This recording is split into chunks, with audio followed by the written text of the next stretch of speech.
자, 이전 추천주 간단 체크 드리는 시간 이어보도록 하겠습니다. 자, 이전 추천주 체크 및 시장 분석도 같이 살펴보도록 할 텐데, 일단 오늘 종목들이 굉장히 좋았습니다. 무료 추천드리고 있는 이 종목들, DY 같은 경우 뭐 상한가까지도 표출하는 모습을 보였는데, 오늘도 마찬가지로 추천 종목을 드리게 될 것이고, 이렇게 추천드리는 종목들은 매일같이 유튜브에 제가 업로드를 하고 있으며 엑셀 파일로 정리해서 카페에 또 올려드리고 있습니다. 그 내용들을 체크해 주시면 감사하겠고요. 특히 저희 메인 페이지, 유튜브 메인 페이지에 보시면은 이렇게 내역이 있습니다. 해서 무료 추천 종목 아래 클릭해서 클릭하시면 저희 카페로 이렇게 넘어오실 수가 있고요. 그리고 이제 중요한 거는 저희 엑셀 파일 내용. 네, 이 내역들을 제가 정리해서 카페에 올려드리고 있는데요. 오늘 내용 같은 경우는 좀 더 정리를 해가지고 자정안으로 올려드리도록 하겠고, 21년도 같은 경우 뭐 1월부터 12월 달까지 해서 합계 최고누적 수익 기준을 보시면 3336% 기록을 했습니다. 그래서 1095승 87패 1182개의 표본이고요. 92.6%를 기록을 했습니다.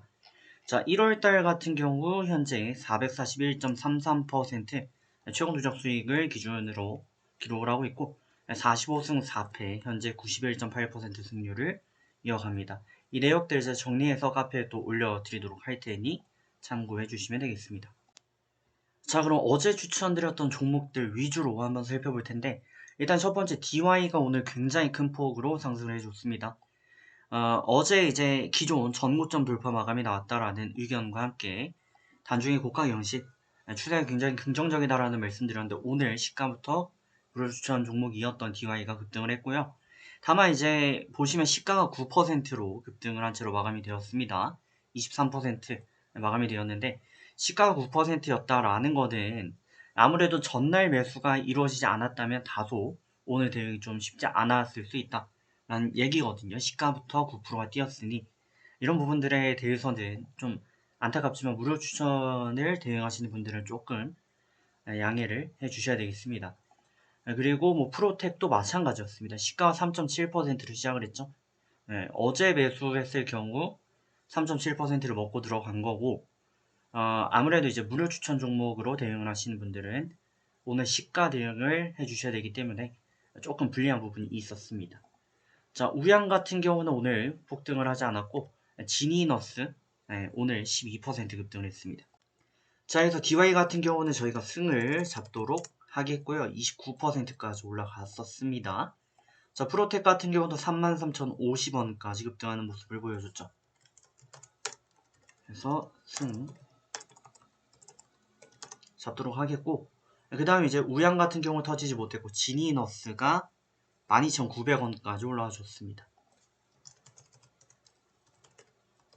승 잡도록 하겠습니다. 홀딩이 이제 하나가 유지되고요. 내역은 이렇게 마무리가 되죠.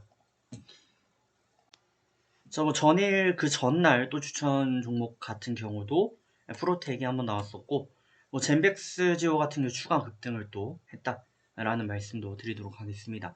자, 이어서 시장적인 측면 한번 봅니다. 자, 일단 코스피 같은 경우 바닥권을 터치했고 0.7% 반등한 채로 마감이 되었습니다. 일단 기존 저점 부근에서 슈팅이 나왔다. 슈팅까지는 아니죠. 하지만 바닥을 다지는 신호로서 어느 정도 자리매김하지 않을까 하는 기대감을 가질 수가 있고요. 코스닥 같은 경우도 마찬가지로 바닥권 슈팅 나왔습니다. 자, 그럼 앞으로 중요한 건 제가 이제 미국장 언급을 드렸습니다. 미국장이 예를 들어 10% 오르면 한국장이 7% 정도 반등할 것이다 라는 말씀을 드렸기 때문에 미국장의 이제 슈팅이 중요할 것으로 보여집니다. 자, 어제 이제 미국장 관련해가지고 드렸던 내용 약간 정정을 좀 하도록 하겠습니다. 자, 일단 나스닥을 기준으로 굉장히 어제도 많이 밀린 모습인데, 이에 대해서 이제 제가 15년도와 18년도 내용을 말씀을 드렸습니다. 자, 15년도에 이제 폭락했던, 이때 나락으로 갔던 이 시기는 바로 일단 첫 번째는 이때 중국발 금융 쇼크가 단기적으로 다가왔던 때였었고요. 그리고 역사상 처음 금리 인상이 15년 말에 시작이 되었습니다. 자, 15년도 12월 16일 날 단행이 되었고 그로 인해서 증시가 훅 밀리는 모습을 보여줬었다 라는 부분. 근데 이때 당시 이제 하락폭이 고점 B 보시면 18% 정도 18% 정도 날아가는 장을 형성을 했었고 이후에 이제 18년도에 많이 폭락을 했습니다. 자, 23% 정도까지 폭락하는 모습을 보여줬는데, 자, 이때 같은 경우를 이제 간략히 좀 말씀을 드리게 되면은 15년도에 금리 인상이 한 차례가 이루어졌습니다. 15년도에. 그리고 16년도 12월경에 14일날 한 차례 또 이어졌습니다. 그러면 15에서 16년도까지는 한 차례씩 이루어진 거고요. 15년도에 폭락했던 이유는 첫 금리 인상이기 때문에 이에 대한 충격이 강했다라고 볼 수 있는 거고 16년도는 예상했던 스케줄이고 크게 무려 없어서 그냥 넘어갔습니다. 그리고 17년도에 이제 3번 인상합니다. 자, 17년도가 이제 3월달 패스를 하고요. 3월달 인상을 했는데 보시는 것처럼 증시가 미끄러지는 모습을 보이지 않았죠. 그리고 6월달도 나쁘지 않았습니다. 6월달도 인상이 나왔지만 무리가 없었고 12월달에 한 번 더 인상했습니다. 17년도 12월 이것도 이제 예상된 스케줄이었고 9월달에 시행을 하지 않았기 때문에 크게 영향을 끼치는 모습이 아니었어요. 근데 이제 18년도 와가지고 4번 인상하겠다라고 하니까 17년도에 3번을 했는데 18년도 와서 4번을 더하게 되면 이거 시장 날아간다, 폭락할 수 있다라는 그런 기조가 깔리기 시작했고 18년도 3월 달에 바로 인상합니다. 그러니까 이때 고점 찍고 약간 밀렸을 때 이때를 보시면은 부담이 있었지만 대략 한 11% 정도 고점 11% 정도 밀렸습니다. 그리고 3월 달에 이제 인상을 단행을 하고 나니까 당시도 11% 정도 밀렸습니다. 제가 이런 부분을 말씀드리는 이유는 뭐냐면 금리 인상이 시행이 됐고 금리 인상이 17년도 3회 17년도에 3회를 인상을 했습니다. 근데 여기에 이제 나락을 가진 않았어요. 근데 추가적으로 프레시가 들어왔고 특히 18년도 들어가서는 3월, 6월, 9월 이렇게 계속 연달아 인상을 해버리다 보니까 이제 9월달 가서 이제 기초 체력이 무너졌습니다. 그리고 이때 다양한 이슈들이 있었죠. 미중 무역 등등 해가지고 여러 가지 내용들이 있었습니다. 이때 트럼프 대통령이 금리 인상하지 말아라 라고 사실상 강제 협박을 하던 그런 시기였기 때문에 그때 이제 무너진 거고요. 그랬는데 이제 시장이 무너져 있는데도 12월 달에 또 인상을 해버렸어요. 그러면서 이렇게 완전히 나락가는 그런 모습을 보였다. 자, 그럼 이때 얼마나 나락으로 떨어졌었느냐? 자, 보시면 24% 정도 하락을 했습니다.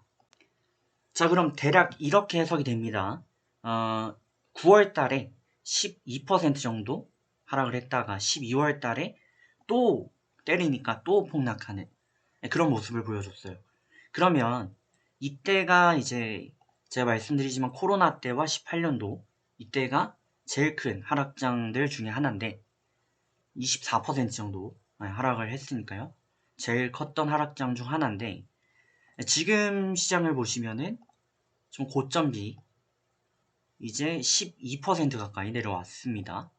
12%, 11% 정도 나스닥이 내려왔어요. 자, 그렇다면 과거 사례를 비춰봤을 때 15년도 폭락과 18년도 폭락 때의 원인이 보면 15년도는 첫 금리 인상이었다는 게 굉장히 상징적이었고 이로 인해서 많이 밀렸는데 18년도는 그냥 아픈데 또 때린 거죠. 그래서 누적된 데미지에 날아가는 그런 폭락장이었어요. 그럼 지금은 어떤가? 아직 금리 인상 나오지도 않았어요. 3월 달에 인상이 예고가 되고 있고 이대로면 4번까지 갈 거다. 저는 물론 이제 3월, 6월 때리고 9월, 12월엔 돌린다라는 예측입니다만 물가랑 이런 거 봐야 되겠죠. 근데 어쨌든 간 지금 12% 폭락했는데 시장에 대한 공포 심리가 장난이 아니죠. 그리고 심지어 이제 3월이 아직 오지도 않았어요. 1월 달이니까요. 그렇게 봤을 때 이거 가지고 엄청 겁내야 할 필요는 없다라는 말씀을 좀 드리고, 최대 18%까지 하락을 할 수 있다라는 말씀드렸는데, 하락에 대한 명분도 사실은 이제 좀 부족해요.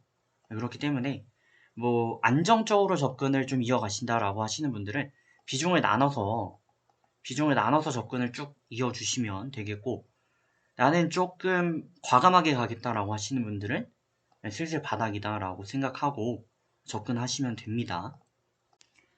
자, 이와 관련된 내용을 이제 VIP 분들께는 이제 전도표와 함께 보내드리도록 하겠고, 잘 해석을 해주시면 되겠습니다. 제가 추가적으로 말씀을 좀 드리도록 하겠고요. 결과론적으로 말씀드리면 이제 0.25% 인하를 했는데, 이게 0.5% 인하, 0.5bp 인하가 나오지 않는 이상은, 그렇게 나온다 해도 18% 이상 하락할 그럴 시장은 아니다라는 의견 드립니다. 자, 그럼 좋은 결과 만들어 가시고요. 저는 잠시 후 추천으로 뵙겠습니다.